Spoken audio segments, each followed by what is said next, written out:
Hello, everyone. Good afternoon. Welcome to Mastering the Hybrid Environment.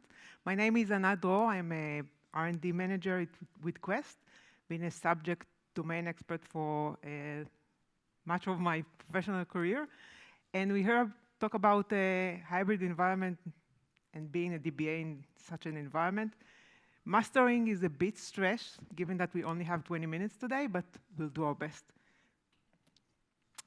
Before we start, please take some time to fill the feedback at the end of the presentation. It's important both for me, the organizer, and just so you know, some donations will be made for anyone who fills the feedback. So good all around. To start, let's just define some of the definitions, right? So we are all on the same page. So public cloud, we all understand, SQL's bit 2024, all sessions are almost for the cloud.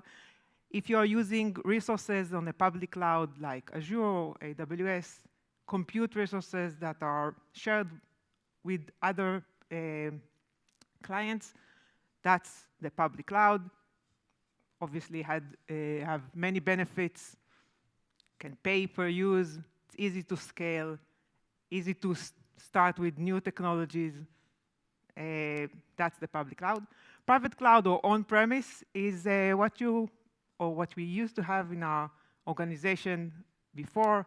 All the compute resources, physical machine, virtual machines, storage, we currently have in our organization and is used primarily by the organization customers.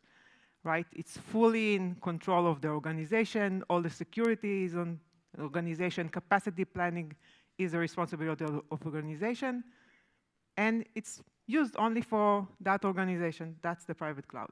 Now, when we say hybrid, that means combining applications cross private cloud and hybrid cloud, or also multiple public clouds, right? So some applications can be in AWS, some can be in Azure, some can be in some other edge providers like SiteOX if you need resources like AIX and you don't want to host them yourself. These sorts of things. So any application that is going, or if you have in an organization multiple applications, some are going to this cloud, some are on-premise, some are spread among both of them, then that's your congratulations, you are managing databases in hybrid cloud environment.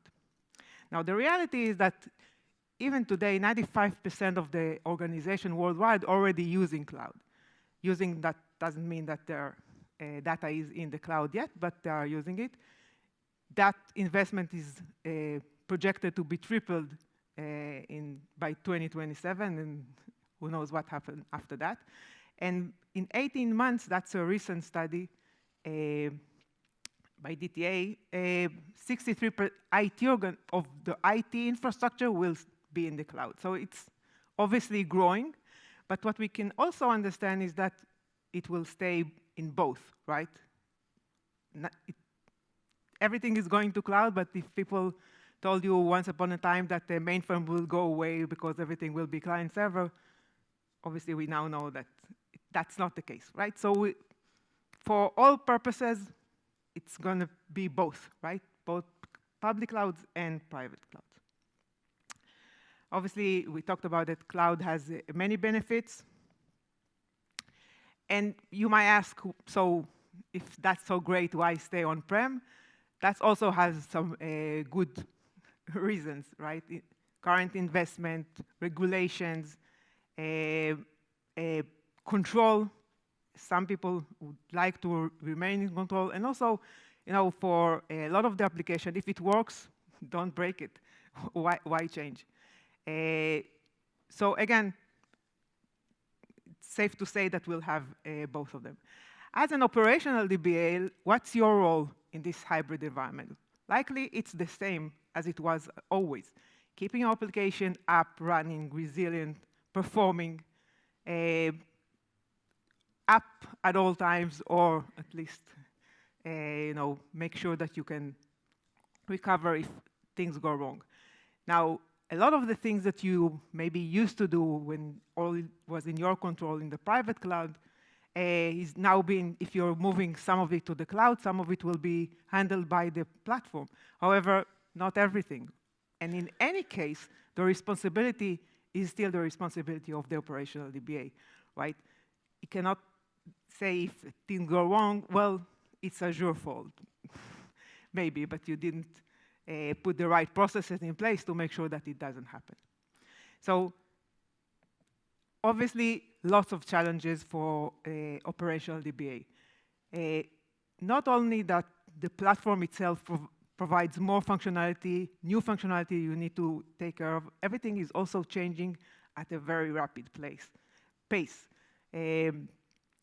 Even post-COVID, for sure, because cloud already provides a lot of the information, people are used to have everything at their fingertips. So the pressure is on for organization and IT organization to provide more application faster. That means for DBAs to handle all the things faster, to get to know things faster. So there's a constant urge for you to learn and still manage what we talked about before, right? Make sure the application is still up, still running, still resilient. So that's the situation, that's the problems. Now what we're gonna do. So inspiring by where we are now in the aviation theme of SQL Bits 2024 in general, I thought we'll look at what pilots are being told. So pilot, if you are flying an aircraft, don't tell you to focus on 3 things. First thing, make sure the plane is still flying. It hasn't crashed. No matter what happens, if your engine on fire, make sure it's still in the air. That's the most important thing. If that's okay, you can also make sure you navigate to the right location. Don't land in the sea. Don't fly to Timbuktu if you're aiming at Heathrow Airport, right? Navigate to the right place. And if that's okay, plane is in the air, you're well on your way to where you want to be, then you can communicate with the passenger, with the air control, with your crew, make sure things are smooth, right? Sounds simple enough. So let's see if that applies to us as well. So fly the airplane, make sure that the essentials are there. The database are up, they're running, they're performing, nothing is blocking, and they continue to run regardless of what happens. There are recovery plans in place to make sure that you continually operate, of course, if that is the recovery objective of the application. To do that, there are a few things we need to consider: performance, scalability, and a recovery plan. So let's discuss performance and scalability. Some basic recommendations. Size correctly.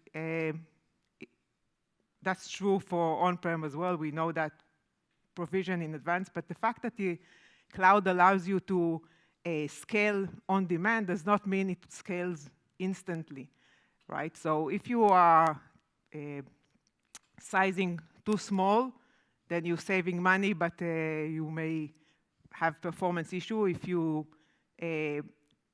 don't scale correctly, then because it's a shared resource, you may be throttled.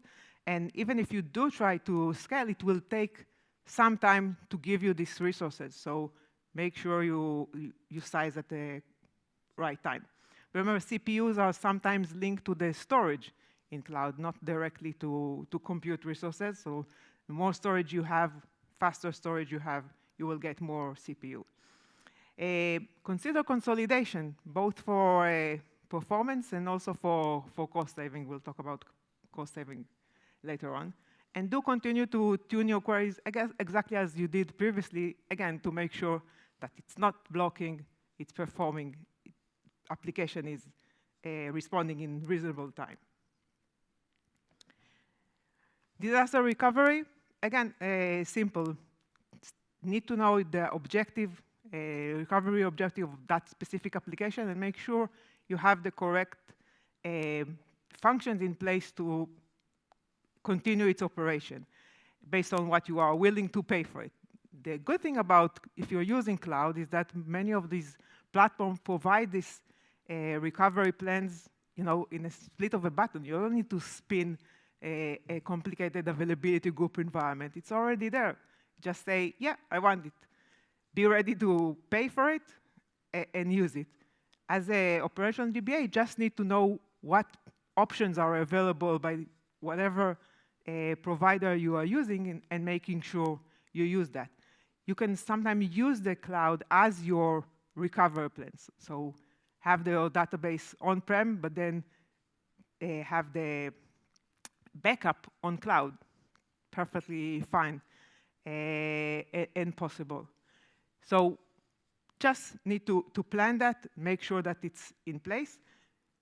Don't forget backups. So even though that some of the backups are automatically taken if you are using cloud, it sometimes doesn't suit.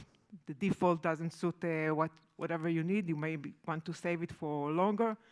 And in any case, as with on-prem, even today, make sure you can restore from whatever plan you had in place. Otherwise, it's when times go wrong, we will find it's not working. Okay, so we flew the database. We know its performance. Now we need to navigate. And to navigate, there are a lot of things that we can consider first, and it's kind of iterative, right? Even before we embark on this journey, we need to know that we navigated to the correct platform, the correct technology, the correct cloud. And then if we want to go there, we need the correct tool to migrate the data and possibly get it back. Capacity planning also falls into navigate and making sure the correct people can access or can't access the database. That's also under navigation. A lot of the ways that what would drive your navigation decision is cost optimization, right? Many of these wonderful possibility of sizing and scalability and recovery are all available, but they just cost money. So being on top of cost resources is something that I think DBA didn't do before or were involved in less of this discussion, but now with cloud, it's even more important. So compute and storage sizing, region of the database, all of these are affecting whatever is the pay, and more than ever, you need to justify whatever it is you decide to pay for this information, or at least bring it up to the decision for management. What will help you do that is if you monitor both performance and cost at all times to be on top of whatever is going on. Make sure that you have the correct monitoring tools such that it will be able to show you what is going on, whether it's on-prem or in the cloud, and it's not necessarily vendor-specific, so you don't have vendor lock-in. And you stay on top of everything there. And as you continue this journey, communicate both with your, especially with the business. What are the needs? What is not going? Where are they going next? Make sure you understand as much as possible what is the application that were acquired during consolidations or when you acquire a new company, what they bring to the table. There's a lot operational DBA can do to make sure they are still being considered in the decision table. But the good things, and I stole that from Brent Ozar's presentation, he was helping his customer to tune a performance query, and one of his customers said to him, I thought I'd save money by going to the cloud and not having a DBA. What I realize now is that when I have a DBA, I can justify the return on investment. So operational DBA are still very much important, and now have even easier time justify what they're doing. To summarize, my recommendation as a strategy would be to embrace the change, don't try to fight it. I saw a customer that they're guarding what they can on the application that they are currently monitor and say, oh, everyone else, they do whatever they like. In the cloud, I don't know, it will probably fail. It's an approach, but it's an approach that will may harm you in the future. The cloud is here to stay, embrace it as much as possible. Prioritize correctly, fly the database first, but then look ahead for what else can be done. The good thing is that a lot of the tedious things that we used to do for on-prem is now very easily done in cloud. So going to the cloud can benefit, and then it will save you time that you can use to do other more interesting things, not necessarily important. Make sure you have the correct tools that will help you achieve that, make your life easier so you can stay on top of things and not get lost. And continue to learn. Come to SQL Beats 2025 as well.